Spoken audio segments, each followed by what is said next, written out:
First, good evening, and thank y'all for coming out for this. I have with me First Sergeant Davis from the Virginia State Police, as well as Chief Fincher from the Marshall City Police Department.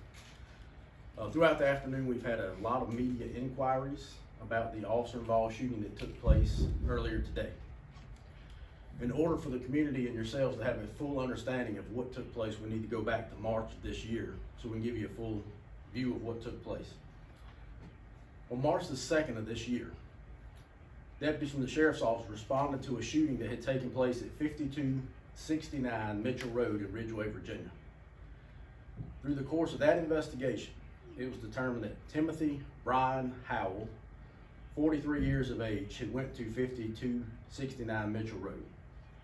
Shortly after he arrived there at that location, Howell produced a firearm and shot a gentleman by the name of Shannon Bryant. Then he fled the scene. Investigators from the Henry County Sheriff's Office began an investigation, and as a result, we issued warrants on Timothy Brian Howell for malicious wounding, use of a firearm in the commission of a felony, and possession of a firearm by a violent convicted felon.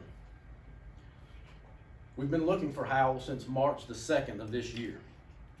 Investigators with the Henry County Sheriff's Office began working with the United States Marshals Task Force to locate Howell and ultimately sought to arrest him on the outstanding felony warrants. At approximately 12:45 p.m. today, lunchtime, Henry County deputies, along with officers from the Martinsville Police Department and the United States Marshals Task Force, successfully located Timothy Howell at 805 Wright Road in Ridgeway. Howell was at a camper located in a wooded area. It was a great distance off of the highway. When those officers encountered Howell, he was armed with a handgun. Those officers announced themselves, and he subsequently pointed that gun toward law enforcement officers. As a result, officers fired their weapons, hitting Howell multiple times.